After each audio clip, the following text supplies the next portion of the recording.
आप सभी का हार्दिक स्वागत है हमारे चैनल दिव्य भक्ति वाणी में। आज हम इस वीडियो के माध्यम से आपके समक्ष भगवान कृष्ण के जीवन के रहस्य लेकर हाजिर है, जिन्हें सुनने और आशा करते हैं आप भी भगवान कृष्ण के अपार प्रेम सागर में डूब और अपना कुछ समय उनकी भक्ति में लगाएंगे। इसी कड़ी में सबसे पहले बात करें भगवान कृष्ण के वर्ष की थी। फ्लैश लाइट को विष्णु पुराण में इस बात का वर्णन किया गया है कि तीनों लोकों के पालनहार विष्णु जी की नाभि कमल से परमपिता ब्रह्मा की उत्पत्ति हुई और सृष्टि के रचयिता ब्रह्मा के मस्तिष्क से ऋषि उत्पन्न हुए थे। अंत्री ने भद्रा से विवाह किया। उन दोनों ने यानी चंद्रमा की उत्पत्ति हुई और यहाँ से सोमक्षी अर्थात चंद्रवर्ष के शुरुआत हुई। युवावस्था में सोनक की तरफ ऋषि बृहस्पति की पत्नी तारा आकर्षित हुई। दोनों ने मिलकर ऋषि बृहस्पति की अनुपस्थिति में बुद्ध नामक बालक को जन्म दिया। भागवत के अनुसार सोमपुत्र ऋषि बुद्ध भारत खंड आए। धरती पर सूर्यवंशी राजा मनु की पुत्री इला को बुद्ध से प्रेम हो गया तथा दोनों के मिलन से खीरवा नामक पुत्र का जन्म हुआ। भारत में पूर्वा चक्रवर्ती सम्राट हुए। उसके बाद राजा पूर्वा और स्वर्गलोक की अप्सरा उर्वशी ने मिलकर आयु को जन्म दिया। राजा आयु 14 चंद्रवर्षी सम्राट थे। राजा बाबू ने राज्यसभा में पुत्री प्रभाव से विवाह किया था। इस विवाह से 5 पुत्र हुए, जिनके नाम थे शत्रु, वधोदित, धुधर, भोलाजी और देना बाद में युवराज सिंहासन के उत्तराधिकारी बने। राजा नहुष ने मुझसे विवाह किया। रानी ब्रज उसे 6 पुत्री उत्पन्न हुए। यह स्थिति समिति और आकृति और एक बच्ची को जन्म दिया। बाद में राजकुमारी रुचि का विवाह वयवंश ऋषि और सुकन्या के पुत्र अपना वंश से हुआ। राजा नहुष के पुत्र धार्मिक प्रवृत्ति के थे। उनकी राजपाट में तनिक भी रुचि नहीं थी। उनके स्थान पर यह राजा हुए महाराज, यानी 2 विवाह किए। पहली पत्नी असु के गुरु शंकराचार्य की पुत्री देवयानी थी और यह दूसरी पत्नी का नाम शर्मिष्ठा था, जो वर्ष परिवार की कन्या थी। राजा ययाति की दोनों पत्नियों से कुल 5 महाप्रतापी पुत्र पैदा हुए, जिनका वर्णन ऋग्वेद में भी मिलता है। उन्हें ऋग्वेद में 5 जन्मे कहा गया है। इसलिए यादव आधुनिक क्षेत्र में नहीं बल्कि पौराणिक और वैदिक क्षत्रिय है। राजा ययाति की पहली पत्नी देवयानी से युद्ध और तुवस पैदा हुए, जबकि दूसरी पत्नी शर्मिष्ठा से दड़ु, अनु और पुरु पैदा हुए।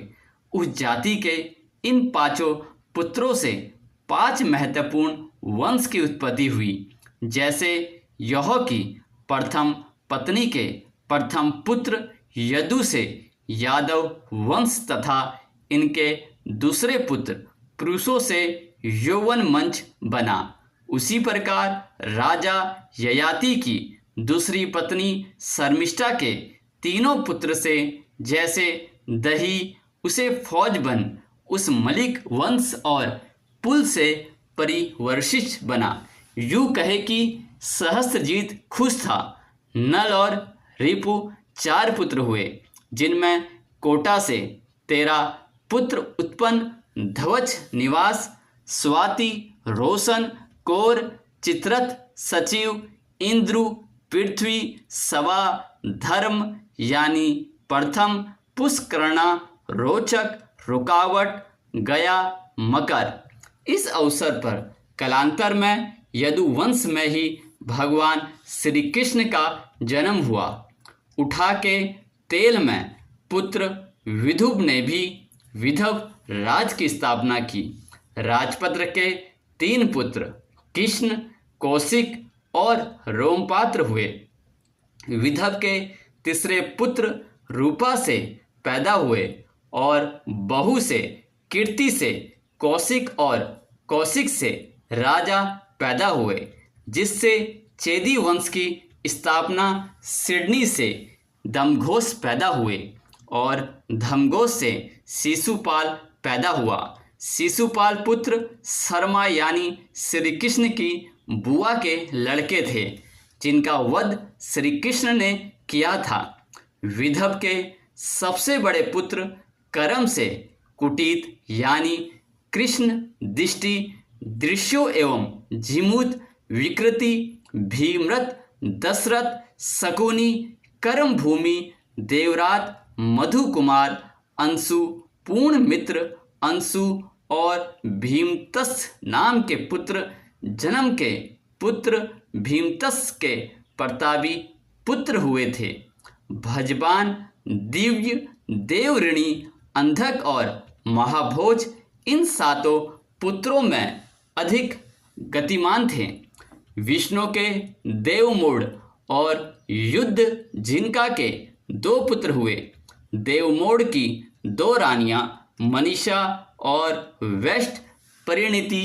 देवमूढ़ की पहली पत्नी मनीषा से सुरसेन हुए और सुरसेन की पत्नी मारिया से मुकेश पुत्र और 5 पुत्रियां पैदा हुए।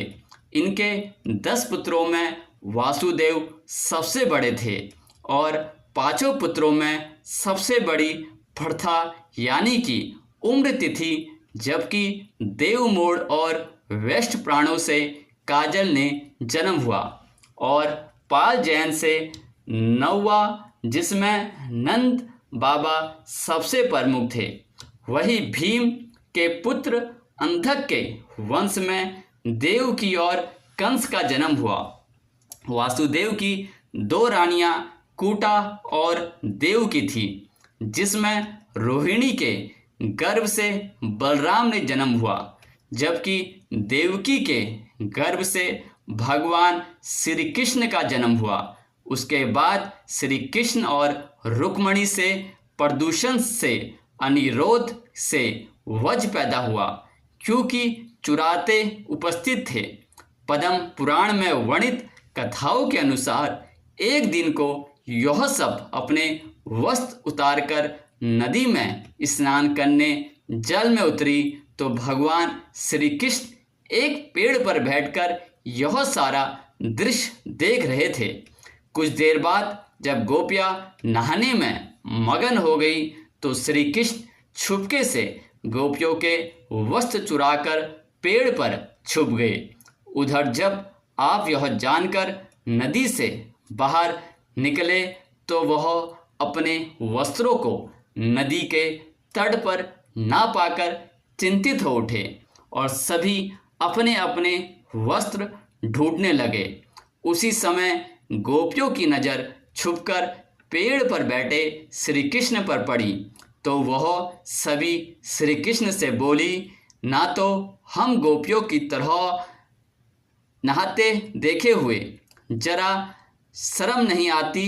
तब श्री कृष्ण ने गोपियों से कहा, मुझे लगता है क्यों आएगी लज्जा, तो सभी को आनी चाहिए। जो इस तरह निर्वस्त्र होकर न ही गोपियाँ उन्हें बोली हमसे कि अब यह बताओ तुमने हम सभी के वस्त्र चुराकर कहाँ रखे हैं।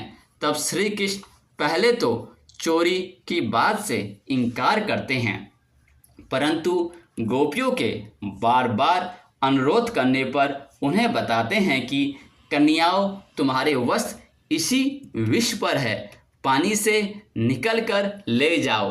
तब गोपियाँ निर्वस्त्र होने के कारण पानी से बाहर आने में असमर्थता जताती है और बोलती है, हम सभी तो निर्वस्त्र हैं, ऐसे में हम जल से बाहर कैसे आ सकते हैं। तब श्री कृष्ण ने कहा, जब तुम लोग नदी में स्नान करने के लिए गए थे तब तो तुम सभी निर्वस्त्र हुई थी, और फिर नदी से बाहर आने पर क्यों दिखावा कर रही हो।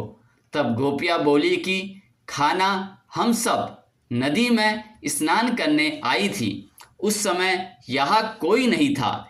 यह बात सुनकर श्री कृष्ण कहते हैं, तुम लोगों ने ऐसे कैसे सोच लिया कि यहाँ पर उस समय कोई नहीं था, क्योंकि मैं तो हर पल हर जगह मौजूद होता हूँ। हाँ, उस समय मेरे अलावा उड़ते पक्षियाँ, जमीन पर चलने वाले चींटियाँ, जीव तुम्हें निर्वस्त्र देखा। तुम निर्वस्त्र होकर जल में गई तो जल में मौजूद जीव होने पर निर्वस्त्र देखा, और तो और जल में नग्न होकर प्रवेश करने से जल रूप में मौजूद वरुण देवी ने भी तुम्हें गलत देखा। साथ ही तुम्हारे पूर्वजों ने भी तुम्हें इस अवस्था में देखा है, क्योंकि पुराणों में बताया गया है कि स्नान करते समय हम सभी के पिता यानी हमारे पूर्वज हम सभी के आसपास होते हैं और वस्त्रों से गिरने वाले जल को ग्रहण करते हैं, जिनसे उनको तृप्ति मिलती है। निर्वस्त्र स्नान करने से पितरों अतिरिक्त होकर नाराज होते हैं, जिनसे व्यक्ति का तेज, उबाल, धन और सुख नष्ट होता है। इसलिए कभी भी निर्वस्त्र होकर स्नान नहीं करना चाहिए। उसके बाद श्री कृष्ण गोपियों को वस्त्र लौटाते हुए कहते हैं कि कल याद, जब तक मनुष्य शरीर सर्व रूप से इस माया के बंधन में बंधा हुआ है, तब तक वह मोक्ष को प्राप्त नहीं होता। मित्र, मातृभूमि मायावती तरह से मनुष्यों का वैकुंठ धाम में प्रवेश करना असंभव है, और यह समझा नियुक्त मैंने तुम्हारे वस्त्र चुराए थे। दर्शकों, अब तो आप समझ ही गए होंगे कि श्री कृष्ण का यह हास परिहास गोपियों के प्रति उनकी अगाध प्रेम भाव को प्रकट करता है। क्यों हाथी का वध महाभारत में वर्णित कथा के अनुसार कैसे हुआ। अब यह नामक एक हाथी था जिसका भगवान श्री कृष्ण के द्वारा वध किया गया था। यह कथा उस समय की है जब भगवान श्री कृष्ण कंस को मारने की कही योजना विफल हो गई।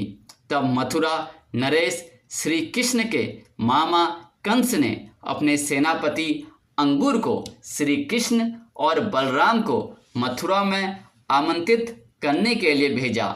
अपने नरेश का आदेश पाते ही अंकुर वृंदावन श्री कृष्ण के पास जा पहुंचा और उनसे कहा कि आपको मथुरा आने का न्योता मिला है। यह सुनकर श्री कृष्ण के पालनकर्ता नंद और यशोदा चिंतित हो गए, परंतु श्री कृष्ण ने मुस्कुराते हुए कहा, अंकराज, आप अपने नरेश से कह दीजिए कि मैंने उनका निमंत्रण स्वीकार कर लिया है और मैं, मेरे ताऊ बलराम निश्चित समय पर मथुरा पहुंच जाएंगे। उसके बाद कंस का सेनापति अंकुर मथुरा वापस चला गया। उधर ये खबर जब कंस के पास पहुंची तो इसने युद्ध कौशल में प्रवीण को बलिया पेड़ हाथी को कृष्ण और बलराम के पद के लिए चुना। उसके कुछ दिन बाद कृष्ण और बलराम दोनों भाई मथुरा पहुँचे। मथुरा में प्रवेश करते ही रास्ते में उन्हें एक महिला मिली जो श्री कृष्ण के स्पर्श मात्र से ही कुंवर रोग से मुक्त हो गई। उसके बाद एक कुष्ठ रोगी उनके स्पर्श से निरोग हो गया। यह बात मथुरा में चारों ओर आग की तरह फैल गई। मथुरावासी उन्हें किसी भगवान का अवतार समझने लगे।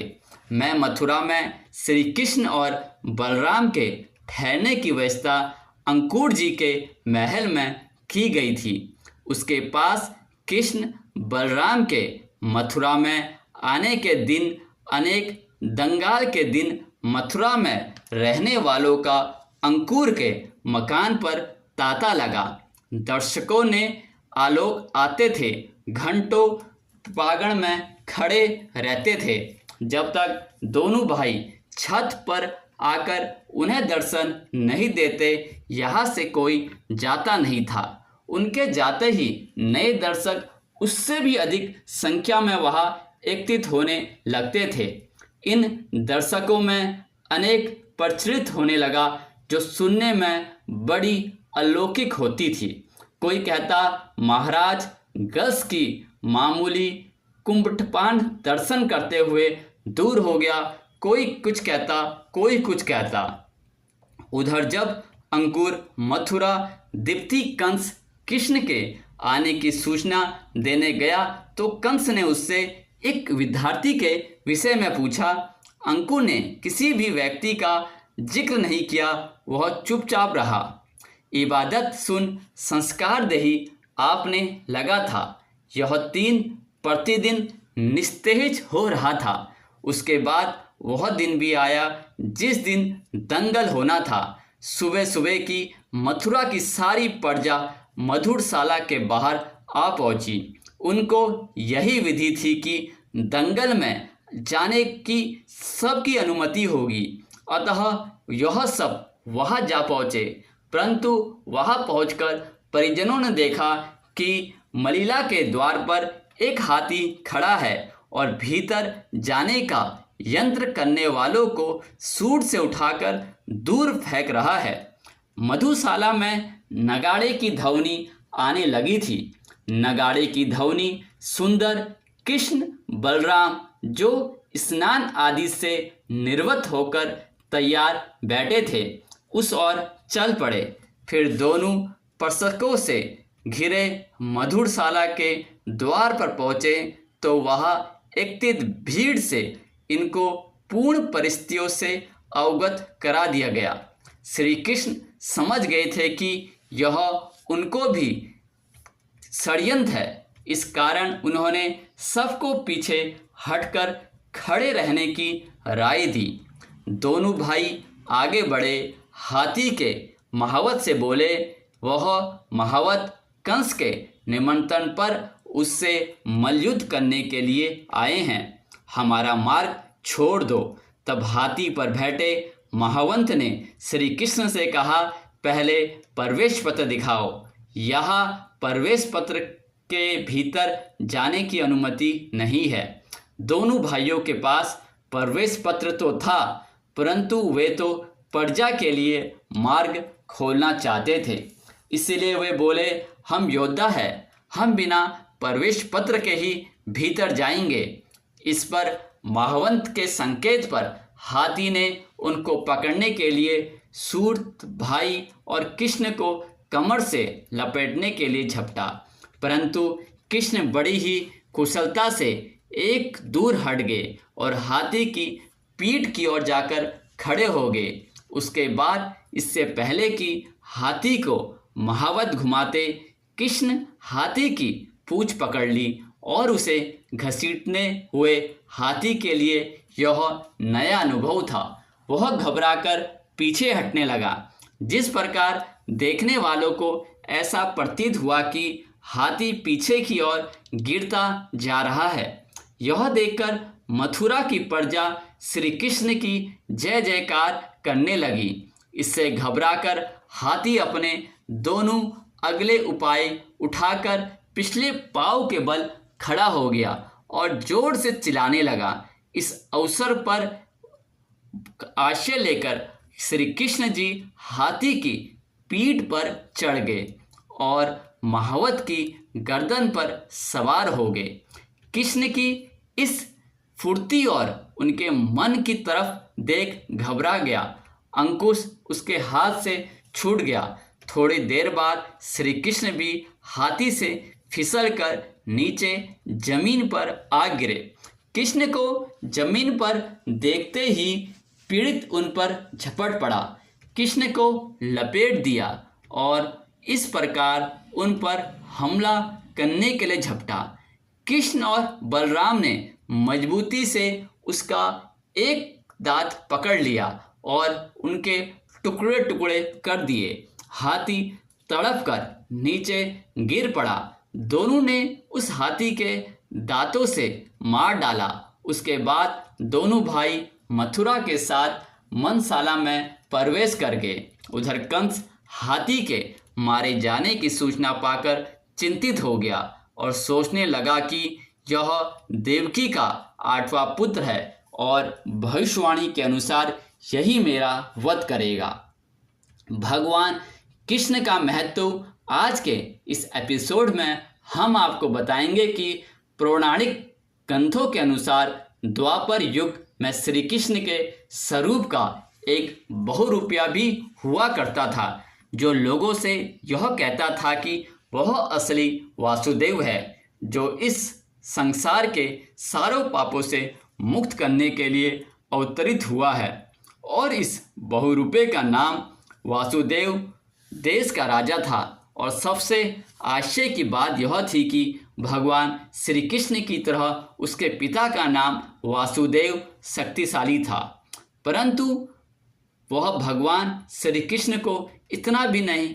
भगवान श्री कृष्ण की तरह नकली तलवार, मोर मुकुट, मणि और पीले वस्त्र धारण करता था। विष्णु पुराण के 5वें अनुच्छेद 348वें अध्याय में वर्णित कथा के अनुसार एक बार व्यक्ति अपने दोस्त को भगवान कृष्ण के पास एक संदेश देने के लिए पहुंचता है। आदर सत्कार के साथ अतिथि गृह में ठहराया गया और अगली सुबह द्वारिका की राजसभा से दूत का संदेश देने के लिए उपस्थित किया गया। उसके बाद श्री कृष्ण ने सबसे पहले इस दूत से कहा कि पहले यह बताओ तुम किसका संदेश लेकर आए हो। तब उसने कहा, श्री कृष्ण अंधो और उन्होंने मुझे आपके लिए संदेश के साथ आपको सुना सकता हूँ। फिर श्री कृष्ण की आज्ञा पाते ही दूत ने कहना शुरू किया। उसने कहा कि श्री कृष्ण अब मैं आपको सुनाने जा रहा हूँ। उसके बाद एक शब्द भी नहीं, सारे महाराज जिसके अनुसार उन्होंने आपको यह मात्र वासुदेव दूसरा कोई नहीं है। प्राणियों पर कृपा करने के लिए मैंने अवतार ग्रहण किया है। तुम तो एक दो हो, बचपन से लोगों के घरों से माखन चुराया करते थे। तुमसे झूठ मूठ का अपना नाम वासुदेव रख लिया है, अब उसे छोड़ दो। यदुवंशी तुमने मूर्खतावंश मेरे चैनल धारण कर रखे हैं, उन्हें छोड़कर मेरे शरण में आ जाओ। मेरा सुदर्शन चक्र जो तुमने चुरा रखा है उसे मुझे लौटा दो, और यदि मेरी बात तुम्हें स्वीकार न हो तो मुझसे युद्ध करो। दूत की यह बात सुनकर हुसैन आदि सभासद जोर जोर से हंसने लगे। उनकी हंसी समाप्त होने के बाद भगवान श्री कृष्ण दूत से कहा कि दूत तुम जाकर अपने राजा से मेरी ओर से यह कह देना कि मूर्ख चक्र आदि चिन्ह यूं ही नहीं छोड़ूंगा और न ही तुमसे युद्ध करने से डरता हूँ। भगवान श्री कृष्ण का यह तिरस्कारपूर्ण संवाद लेकर दूत अपने स्वामी के पास आया और उसे सुनाया। इधर भगवान श्री कृष्ण गरुड़ पर सवार होकर काशी की ओर चल पड़े, क्योंकि उन दिनों वही मित्र काशीराज के पास रहता था। काशी की सीमा पर पहुंचकर द्वारिका की सेना ने आक्रमण कर दिया। उधर भगवान श्री कृष्ण के आक्रमण का समाचार पाकर महारथी सेना के साथ शीघ्र ही नगर से बाहर निकल गया। वनमाला लटक रही थी, अर्थात उससे एक अभिनेता की भांति श्री कृष्ण का बनावटी वेश धारण कर रखा था। फिर कुछ देर बाद पॉइंट रखने द्वारिका की सेना को संबोधित करते हुए कहा कि सैनिकों, जिसे तुम सभी भगवान समझते हो वह वास्तव में एक है, लिया है। उसने तुम सभी को शुक्र है मेरे ओर से युद्ध करो, क्योंकि मैं असली वासुदेव हूँ।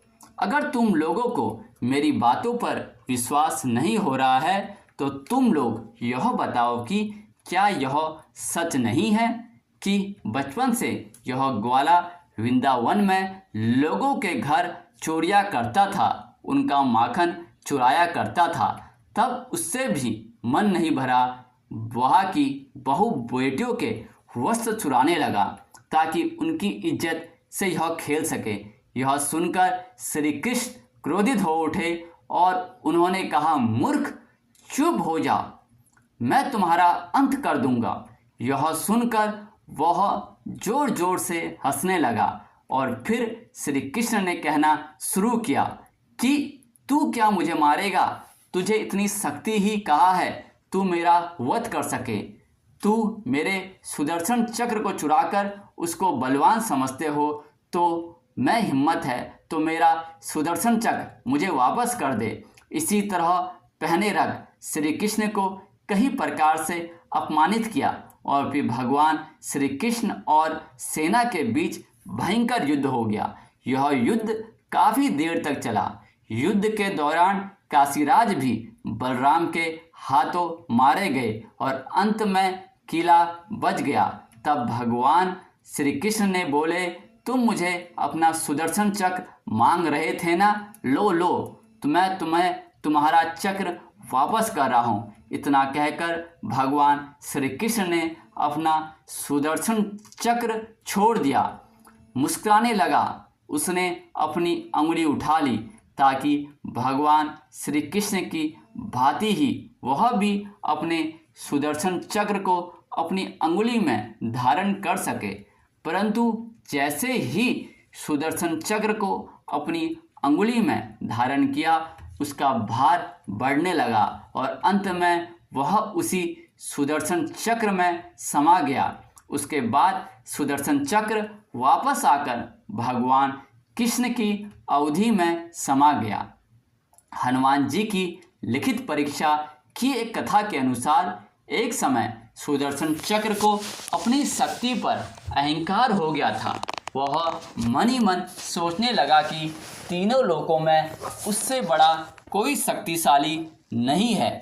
सुदर्शन चक्र को यह अभिमान हो गया था।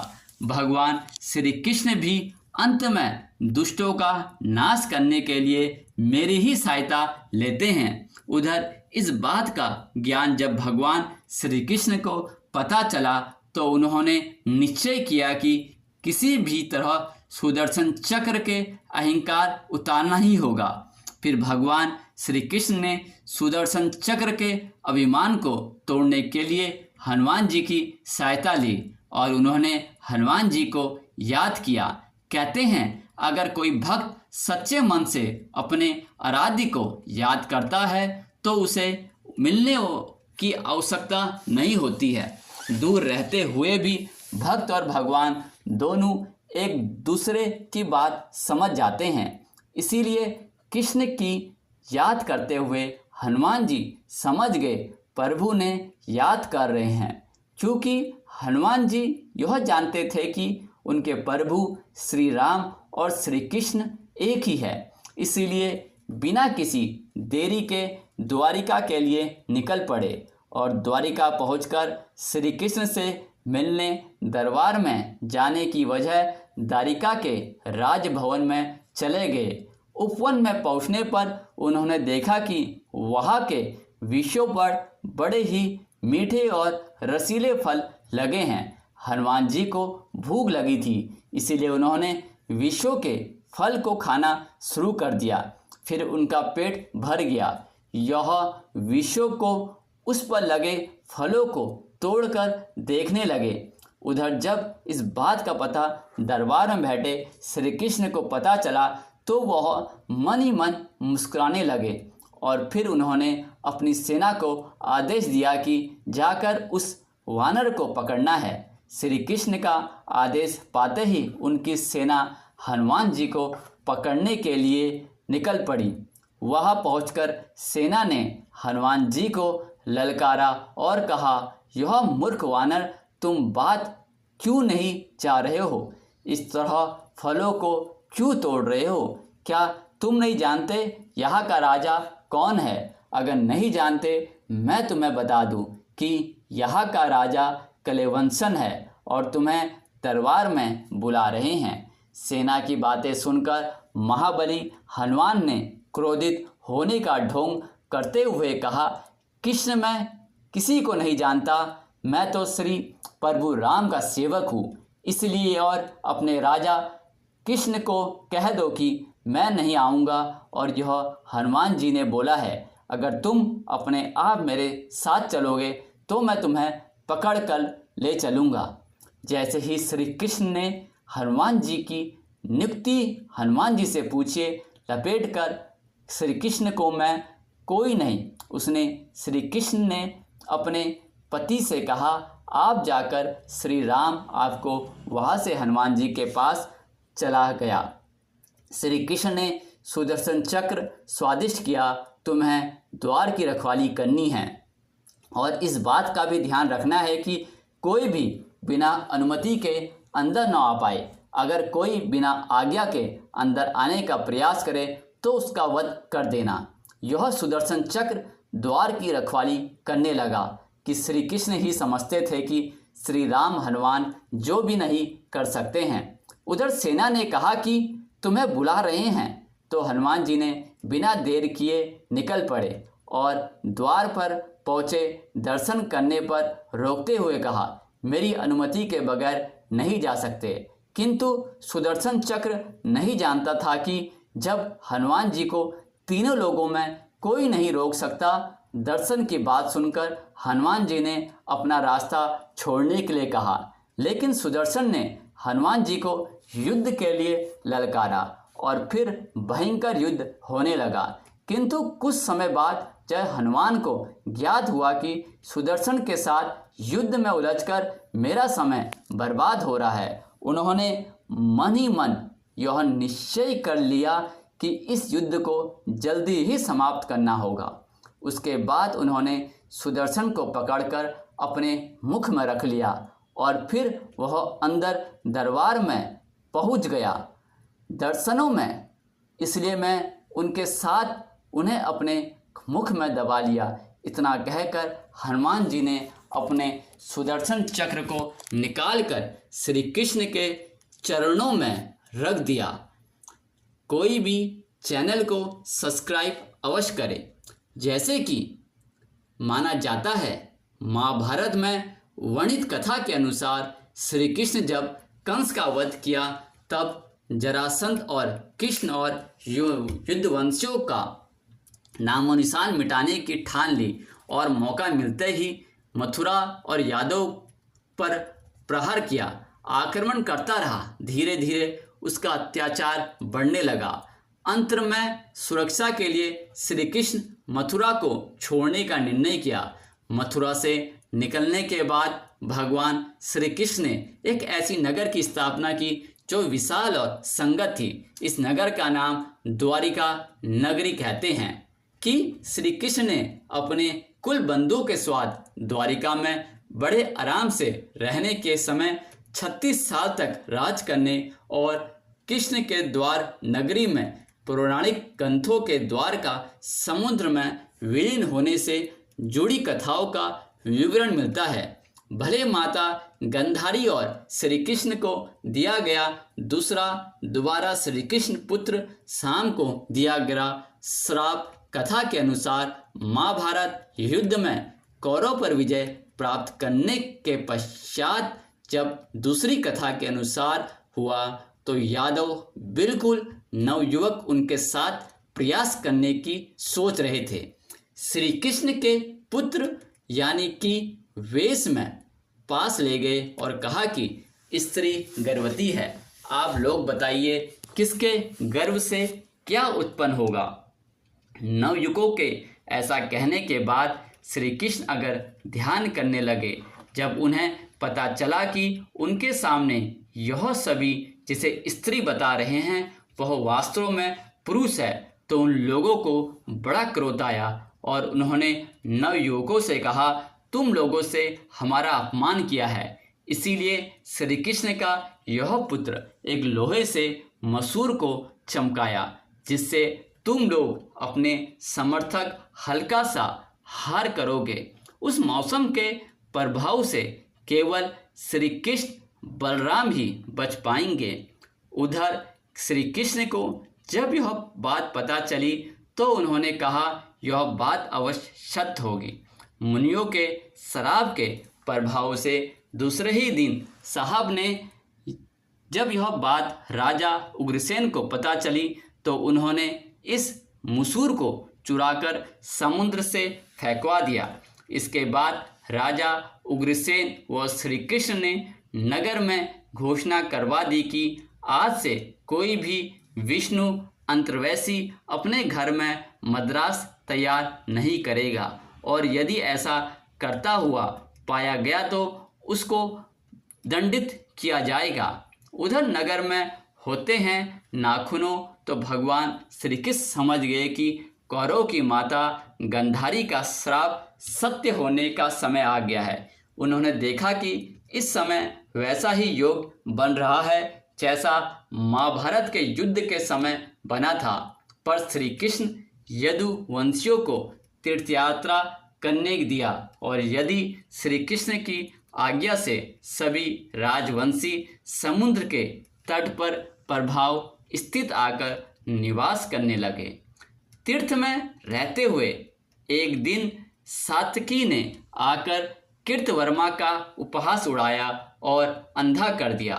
कृष्ण वर्मा ने भी कुछ ऐसे शब्द कहे कि सात्विक को क्रोध आ गया, उसने वध कर दिया। यह देख अंधक वंश ने सत्य को घेर लिया और हमला कर दिया। साहित्य को और देख श्री कृष्ण पुत्र उसे बचाने दौड़े। साहित्य की ओर अकेले ही अंदर वर्षों में भिड़ गए, परंतु संख्या में अधिक होने के कारण पशुओं को पराजित नहीं कर पाए और अंत में उनके हाथों मारे गए। अपने पुत्र और साथी की मृत्यु से क्रोधित होकर श्री कृष्ण ने एक मुट्ठी सिरका घास उखाड़ लिया और हाथ में आते ही वह घास वज्र के समान भयंकर लोहे की ओर फेंक दिया। जो कोई भी यह घास बुखारता है वह भयंकर मार से बदल जाती है। उन मुस्लिमों के एक ही प्राण से प्राण निकल जाते हैं। उस समय काल के प्रभाव से सभी वीर मुसलों ने एक दूसरे का वध करने लगे। यह वंश भी आपस में लड़ते हुए मरने लगे। श्री कृष्ण वासुदेव जी ने कहा, आप अर्जुन को आने तक स्त्रियों की रक्षा करें। इस समय बलराम जीवन में मेरी प्रतीक्षा कर रहे हैं, मैं उनसे मिलने जा रहा हूँ। यह कहकर श्री कृष्ण बलराम से मिलने चल पड़े। वन में जाकर श्री कृष्ण ने देखा कि बलराम जी समाधि में लीन हैं। देखते ही देखते बलराम शुद्ध रूप में परिवर्तित हो गए और भगवान श्री कृष्ण से आज्ञा लेकर वैकुंठ धाम वापस लौट गए। उधर बलराम जी के द्वारा देह त्यागने के बाद श्री कृष्ण वन में घूमने लगे और घूमते घूमते उन स्थानों पर बैठ गए और गंधारी द्वारा दिए गए शराब के बारे में विचार करने लगे। देह त्यागने की इच्छा से श्री कृष्ण ने अपनी इंद्रियों का संयमित किया और महायोग की अवस्था में पृथ्वी पर लेटे रहे। जिस समय भगवान श्री कृष्ण समाधि में लीन थे उस समय एक शिकारी हिरणों का शिकार करने के उद्देश्य से वहां पर आया। वासुदेव के मिलने के द्वार चल दिए। अर्जुन जब द्वारिका पहुंचे तो श्री कृष्ण की रानियां उन्हें देखकर रोने लगी। उन्हें रोता देख अर्जुन भी रोने लगे, श्री कृष्ण को याद करने लगे। इसके बाद अर्जुन वासुदेव जी से मिले। वासुदेव जी ने अर्जुन श्री कृष्ण को कहा और संदेश सुनाते हुए द्वारिका को शीघ्र ही समुद्र में डूबने लगा। अंत में सभी नगरवासियों को अपने साथ ले जाओ। उसके बाजू अपने साथ श्री कृष्ण के परिजनों तथा सभी नगर वासियों को लेकर इंद्रप्रस्थ की ओर चल दिए। उन सबको आते देख अभी समुद्र में डूबे ही थे। यह दृश्य देखकर सभी को बड़ा आश्चर्य हुआ। और वर्ष 2005-2007 भारतीय पुरातत्व सर्वेक्षण के निर्देशन में भारतीय नौसेना के गोलाखोरों ने समुद्र में द्वारिका नगरी के अवशेष को खोज निकाला, जो इस पौराणिक कथा की प्रामाणिकता को साबित कर चुका है। इस फौजी टीम को समुद्र से 500 मीटर लंबी द्वारिका की दीवार भी मिली। इतना ही नहीं, उन्हें पौराणिक समय के कुछ बर्तन भी मिले। 1528 ईसा पूर्व से 3000 ईसा पूर्व के खोजनकर्ता की माने तो समुद्र की गहराई में मिली यह नगरी लगभग 10 साल पुरानी है। किसने लड़ा युद्ध? भगवान श्री कृष्ण के जन्म लेते ही तीनों लोगों में समस्त देवगण ने उन्हें नमन किया। कृष्ण को नंद के यहाँ ले जा रहे थे। यमुना नदी ने अपना स्तर बढ़ाकर उनके चरण स्पर्श किए और वापस अपने मूल अवस्था में चली गई। इससे भागवत में भगवान कृष्ण के द्वारा की गई सभी लीलाओं का वर्णन मिलता है।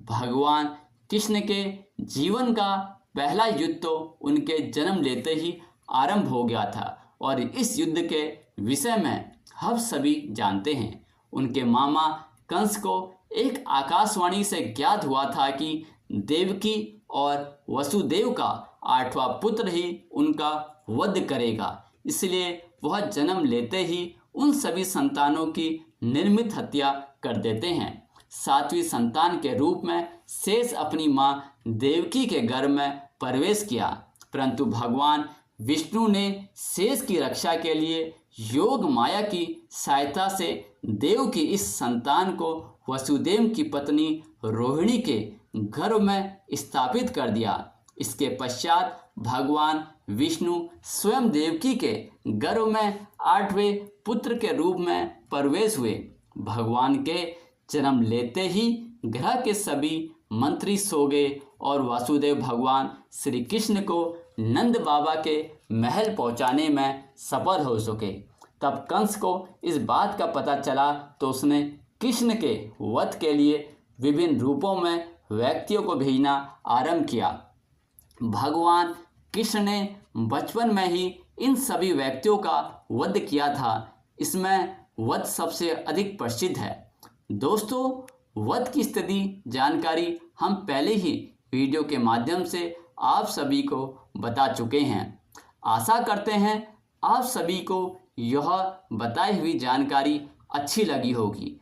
अगर मेरी बताई हुई जानकारी में किसी प्रकार की कोई त्रुटि हो गई हो तो मुझे क्षमा करिए। कृपया हमारे चैनल को लाइक, शेयर एवं सब्सक्राइब अवश्य करें ताकि भविष्य में हम आपको प्रतिदिन अपने स्तर से जानकारी उपलब्ध करा सके। जय श्री कृष्णा।